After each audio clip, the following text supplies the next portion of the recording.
नमस्कार दोस्तों, कार्यालय परिचारी की भर्ती की ऑनलाइन फॉर्म कैसे भरनी है इस वीडियो में हम लोग देखने वाले हैं स्टेप बाय स्टेप।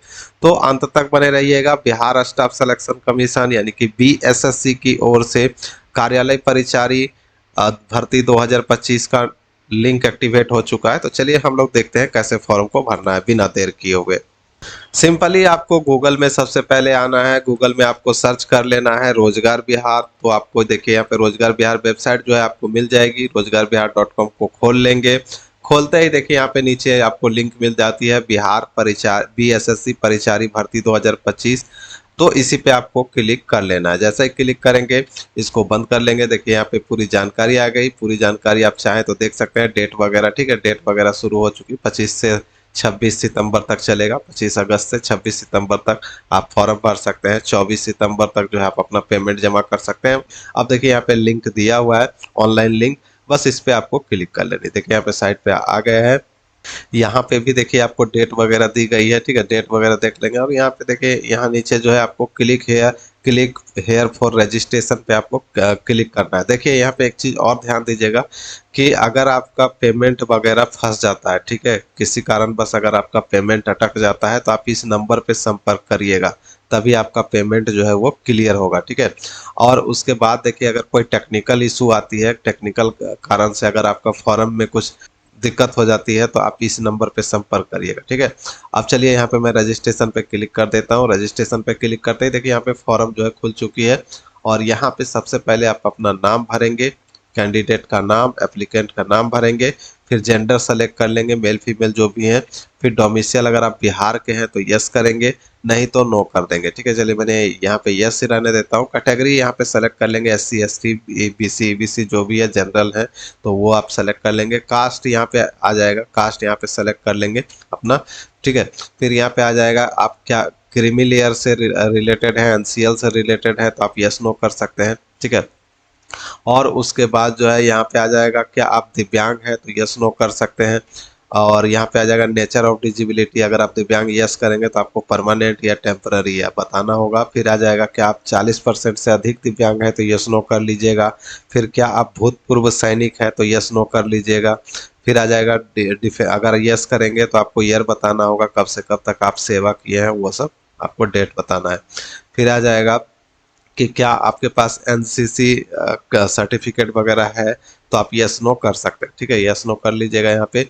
और उसके बाद जो है आ जाएगा क्या आप बिहार सरकार में सरकारी कर्मचारी हैं, यानी काम जॉब कर रहे हैं, तो यहाँ पे आप यस नो कर सकते हैं। ठीक है, 3 साल से अगर अधिक आपने काम किया है बिहार सरकार में, तो आप यस नो कर सकते हैं। मैं यहाँ पे नो कर देता हूँ। फिर यहाँ पे आ जाएगा कि बिहार सरकारी कर्मचारी के बाद प्रयासों की संख्या, यानी 12/12/2022 के बाद आपने कितने फॉर्म भरे हैं बिहार एसएससी के, वो आपको यहाँ पे बताना है। 0 1 2 3 4 5 नहीं भरा है तो 0 कर दीजिए। फिर यहाँ पे मोबाइल नंबर यहाँ पे अपना भरेंगे, कंफर्म करके फिर से यहाँ पे मोबाइल नंबर डालेंगे। ईमेल आईडी यहाँ पे डालनी है, और फिर दोबारा ईमेल आईडी यहाँ पे डालेंगे। और डेट ऑफ बर्थ यहाँ पे सेलेक्ट कर लेंगे। कैलेंडर से जो भी आपका डेट ऑफ बर्थ है सेलेक्ट करके डाल देंगे, डेट वगैरह सहित। और उसके बाद जो है यहाँ पे उम्र जो है ऑटोमेटिक आ जाएगी। अब देखिए यहाँ पे आ जाता है ये कैप्चा कोड। ठीक है, कैप्चा कोड यहाँ पे डालेंगे। कैप्चा कोड डालने के बाद दोस्तों यहाँ पे सेव एंड कंटिन्यू पे क्लिक कर लेना है। ओके बटन पे क्लिक करते ही देखिए यहाँ पे आपका प्रीव्यू आ जाता है। जो आपने भरा है वो देख लीजिएगा, कहीं कुछ गलती उलती नहीं है। अगर गलती उलती नहीं है तो आप यहाँ पे कन्फर्म एंड नेक्स्ट पे क्लिक करेंगे। अगर कुछ गलती है तो एडिट पे क्लिक करके जो है एडिट कर लीजिएगा। ठीक है, क्योंकि बाद में फिर इसमें सुधार नहीं होगा। तो मैं यहाँ पे चेक कर लिया है, सब कुछ ठीक है। अब कंफर्म एंड नेक्स्ट पे क्लिक कर देता हूँ। अब देखिए यहाँ पे आपका रजिस्ट्रेशन नंबर जनरेट हो जाता है। ठीक है, रजिस्ट्रेशन नंबर जनरेट हो जाता है, और नीचे आपका यहाँ पे देखिए लॉगिन करने के लिए जो है ऑप्शन भी आ जाता है। और आपका जो पासवर्ड है वो आपके मोबाइल नंबर पे भेज दी जाती है, ईमेल आईडी पे भेज दी जाती है। ठीक है, तो ये आपका रजिस्ट्रेशन नंबर और ईमेल आईडी पासवर्ड जो है आपको सुरक्षित रखना है लास्ट तक, जब तक वैकेंसी कंप्लीट नहीं हो जाती है। सुरक्षित रखिएगा। फिलहाल अब इसे लॉगिन पे क्लिक करते हैं। लॉगिन पे क्लिक करते ही दोस्तों यहाँ पे आपसे रजिस्ट्रेशन नंबर, पासवर्ड और कैप्चा कोड मांगेगा, तो यहाँ पे डाल के जो है आपको लॉगिन कर लेना है। अब देखिए यहाँ पे मैंने जो है रजिस्ट्रेशन नंबर पासवर्ड वगैरह डाल दिया है। अब लॉगिन पे क्लिक कर लेते हैं। ठीक है, लॉगिन पैनल में आके जो है आपको ये कर लेना है। ठीक है, चलिए तो यहाँ पे मैं लॉगिन कर लेता हूँ।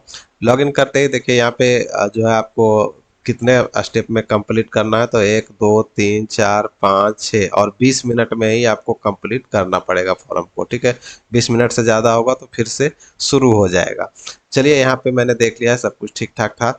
अब यहाँ पे नाम वगैरह जो है पहले से शो कर रहा है। अब यहाँ पे आपको क्या करना है, पिता का नाम डालना है, माता का नाम डालना है, और डेट ऑफ डोमिसाइल सर्टिफिकेट जो आपका बिहार यस किए हैं, बिहार के निवासी हैं, यस किए हैं, तो आपको जो है आवासीय प्रमाण पत्र मांगेगा। तो यहाँ पे आपका आवासीय कब बना है वो आप यहाँ पे सेलेक्ट करके डेट डाल दीजिएगा। आप अपना आवासीय प्रमाण पत्र देखिएगा, उसमें डेट रहता है तो डेट डाल दीजिएगा। फिर issue number of domicile certificate, तो अस्थायी निवास प्रमाण पत्र संख्या यहाँ पे सीरियल नंबर यहाँ पे डाल दीजिएगा। और उसके बाद आ जाएगा अस्थायी निवास प्रमाण पत्र जारी करने का प्राधिकार, CO, RO, SDO, DM, other जो भी आपका है वो डाल दीजिएगा। फिर यहाँ पे आ जाएगा कैटेगरी, आपकी जाति वगैरह शो करती रहेगी। ठीक है, फिर यहाँ पे आ जाएंगे नीचे, और नीचे आएंगे तो यहाँ पे अब जो है कास्ट सर्टिफिकेट का पूछेगा, तो कास्ट सर्टिफिकेट का यहाँ पे नंबर डाल दीजिएगा। ठीक है, और डेट ऑफ इशू डाल दीजिएगा, ऑथोरिटी डाल दीजिएगा। डालने के बाद यहाँ पे आ जाएगा प्रमाण पत्र जारी करने वाला अन्य प्राधिकार, अगर कुछ है तो वो आप यहाँ पे डाल दीजिएगा, नहीं है तो आगे बढ़ जाएगा। यहाँ पे मोबाइल नंबर, ईमेल आईडी वगैरह शो करते रहेगी, आपका उम्र शो करता रहेगा। फिर यहाँ पे देखिए आ जाएंगे, तो क्या आप फ्रीडम फाइटर का रिलेटिव है, तो यहाँ पे यस कर सकते हैं। स्वतंत्रता सेनानी के आश्रित, तो मैं यहाँ पे नो कर देता हूँ। देखिए ये ऑटोमेटिक हाइड हो गई। अब यहाँ पे नेशनलिटी आ जाएगी, तो इंडियन सेलेक्ट कर लेंगे। फिर यहाँ पे आ जाएगा क्या आपके पास आधार कार्ड है, तो यहाँ पे यस कर लीजिएगा। आधार कार्ड नंबर यहाँ पे डाल दीजिएगा। फिर टाइप ऑफ पहचान पत्र पूछेगा, तो यहाँ पे आधार सेलेक्ट कर लीजिएगा। एक बार फिर से यहाँ पे आपको आधार कार्ड का नंबर डाल दे। फिर आ जाएगा आइडेंटिफिकेशन मार्क्स, तो यहाँ पे आपको जो है पहचान चिन्ह डाल देना है। आपके शरीर पे कटे का निशान, तिल का निशान जो भी है वो आप यहाँ पे डाल दीजिएगा, लिख दीजिएगा। और उसके बाद आ जाएगा क्या आपको किसी भी परीक्षा से पहले निकाला गया है, बैन किया गया है, तो आप यहाँ पे यस नो कर सकते हैं। मैं यहाँ पे नो कर देता हूँ। देखिए ये ऑटोमेटिक हाइड हो गया। अब यहाँ पे आ जाएगा एड्रेस, तो कोरोस्पोंडेंस एड्रेस, पत्राचार का पता यहाँ पे, वर्तमान एड्रेस यहाँ पे भरिएगा, और परमानेंट एड्रेस जो है आपको यहाँ पे भर देना है। भरने के बाद जो है सबमिट बटन पे क्लिक कर देंगे। अब दोस्तों आपको जो है यहाँ पे प्रीव्यू फिर से दिखाएगा, जो आपने भरा है वो सारा का सारा दिखाई देगा, देख लीजिएगा। उसके बाद देखिए प्रोसीड फॉर पेमेंट पे आपको क्लिक करना है। जैसा इस पे क्लिक करेंगे देखिए यहाँ पे पेमेंट का ऑप्शन दिखाएगा, और यहाँ पे आपको एसबीआई या आईसीआई सेलेक्ट कर लीजिए। ये सर्वर का नेम है। ठीक है, आपका इस बैंक में खाता हो ना हो, एसबीआई में खाता है नहीं है उससे मतलब नहीं है, ये सर्वर है। किसी भी बैंक का आपका पास एटीएम कार्ड है, यूपीआई है, तो आप कर सकते हैं। ठीक है, तो यहाँ पे मैं एसबीआई सेलेक्ट कर लेता हूँ। अब यहाँ पे प्रोसीड ऑनलाइन पे क्लिक कर लेते हैं। ठीक है, कर लेते हैं। अब जैसे ही क्लिक करते हैं यहाँ पे देखिए ऑप्शन आ गया। ठीक है, तो सबसे आसान तरीका जो है एटीएम फेटीएम से अच्छा जो है यूपीआई है, तो मैं यूपीआई पे क्लिक कर देता हूँ। अब देखिए यूपीआई क्यूआर कोड आ गया, क्यूआर कोड पे सेलेक्ट कर लेंगे, और उसके बाद पे नाउ पे क्लिक करेंगे। यहाँ पे देखिए क्यूआर कोड जो है जनरेट हो गया, इसको स्कैन करके पेमेंट कर लीजिए, जिससे भी करना है, फोन पे, गूगल पे, यही सबसे आसान है। और पेमेंट भी सक्सेसफुल ज़्यादा करके इससे हो जाता है। ठीक है, तो पैसा फंसने का चांस जो है वो कम रहता है, तो इसको स्कैन करके पेमेंट कर लीजिएगा। पेमेंट कंप्लीट हो जाने के बाद ऑटोमेटिक देखिए फिर से यहाँ पे आ चुका है, your online payment successfully proceed message आ गया। और यहाँ पे देखिए प्रिंट करने के लिए ऑप्शन भी आ गया, तो प्रिंट पे क्लिक करेंगे और इसको प्रिंट करके जो है रख लेंगे, क्योंकि ये आपको काउंसलिंग के टाइम पे मांगेगा, तो इसको आप सेव करके रखिएगा। ठीक है, सेव करने के बाद जो है यहाँ पे सेव एंड नेक्स्ट पे क्लिक करिएगा। सेव एंड नेक्स्ट होते ही देखिए आप जो है आपका क्वालिफिकेशन आपसे पूछा जाएगा। तो 10वीं का यहाँ पे डिटेल भर लेना है, जैसे सब्जेक्ट हो गया, बोर्ड हो गया, और यहाँ पे टोटल मार्क्स हो गया, ऑब्टेनर मार्क्स हो गया, आपका प्राप्तांक, और परसेंटेज यहाँ पे डाल दीजिएगा। फिर यहाँ पे आ जाएगा सर्टिफिकेट का सीरियल नंबर यहाँ पे डाल दीजिएगा। फिर यहाँ पे मार्कशीट का जो है उत्तीर्ण होने का डेट जो है यहाँ पे, यानी मैट्रिक पास होने का डेट जो है यहाँ पे सेलेक्ट करके कैलेंडर से डाल देना है। ठीक है, कैलेंडर खुल जाएगा, कैलेंडर से चूज करके आप अपना कब आपने पास किया है वो सेलेक्ट करके डाल दीजिएगा। और यहाँ पे लास्ट में जो है सबमिट बटन पे क्लिक करना है। क्वालिफिकेशन भरने के बाद यहाँ पे देखिए सेव एंड नेक्स्ट पे क्लिक कर लेंगे। सेव एंड नेक्स्ट पे क्लिक करते हैं, अब जो है यहाँ पे फोटोग्राफ अपलोड करने का ऑप्शन आ जाएगा। ठीक है, तो यहाँ पे एक जो है आपको पासपोर्ट साइज का फोटोग्राफ 1 महीने से ज़्यादा पुराना का नहीं होना चाहिए। 20 KB से 50 KB तक का आपको यहाँ पे अपलोड कर देना है। फिर 10 से 20 KB में यहाँ पे सिग्नेचर अपलोड कर देना है, और अंग्रेजी में, ठीक है, इंग्लिश में, और यहाँ पे हिंदी में सिग्नेचर अपलोड कर देना है और सबमिट बटन पे क्लिक कर देना है। अब जो आपने फोटो सिग्नेचर अपलोड किया, देखिए यहाँ पे प्रीव्यू दिखा रहा है सेव करने के बाद। अब यहाँ पे अगर आप चाहें तो री अपलोड भी कर सकते हैं अगर गलती दिखाई दे तो, और अगर ठीक है तो यहाँ पे सेव एंड नेक्स्ट पे क्लिक कर लेंगे। सेव एंड नेक्स्ट पे क्लिक करते ही देखिए यहाँ पे आपको जो है कैमरा एक्सेस मांगेगा, तो आपको यहाँ पे अपना लाइव फोटो जो है अपलोड करना पड़ेगा। ठीक है, अलाउ पे मैं क्लिक कर देता हूँ। देखिए अब जो है यहाँ पे कैमरा खुल चुका है। यहाँ पे आपको अपना लाइव फोटो जो है अपलोड करना पड़ेगा, तो लाइव फोटो आप जो है अपलोड कर दीजिएगा। टेक फोटो पे क्लिक करके आपका फोटो खिंचा जाएगा और उसके बाद जो है सबमिट कर देंगे। ठीक है, ये देखिए आपका फोटो जो है लाइव फोटो अपलोड हो जाएगा। यहाँ पे आप जो है फाइनल सबमिट पे क्लिक करने से पहले यहाँ पे आपको टिक कर लेनी है और फाइनल सबमिट पे क्लिक कर देना है। अगर फोटो गलती साफ सुथरा ना हो, साफ ना दिखाई दे, तो री अपलोड पे क्लिक करके जो है लाइव फोटो को अपलोड कर लीजिएगा। ठीक है, मैं यहाँ पे फाइनल सबमिट पे क्लिक कर देता हूँ। सब कुछ ठीक है तो यहाँ पे ओके बटन पे क्लिक कर लेते हैं।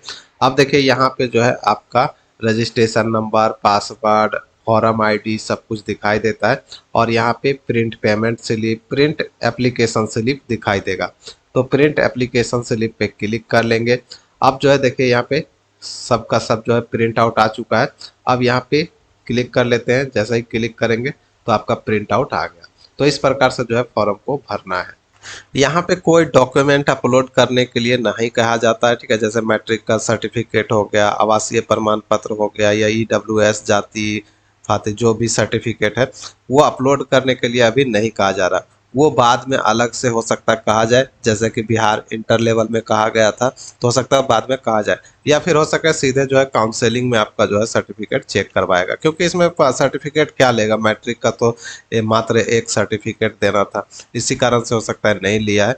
हो सकता है बाद में ऑप्शन दे, फिलहाल तो अभी नहीं ले रहा है, तो जल्दी जल्दी आप लोग जो है फॉर्म को भर लीजिएगा। ठीक है, मिलते हैं नेक्स्ट वीडियो में नेक्स्ट अपडेट के साथ, और सारे लिंक वगैरह के लिए rozgarbihar.com विजिट जरूर करें। मिलते हैं नेक्स्ट वीडियो में नेक्स्ट अपडेट के साथ, तब तक के लिए बाय। जय हिंद, जय बिहार।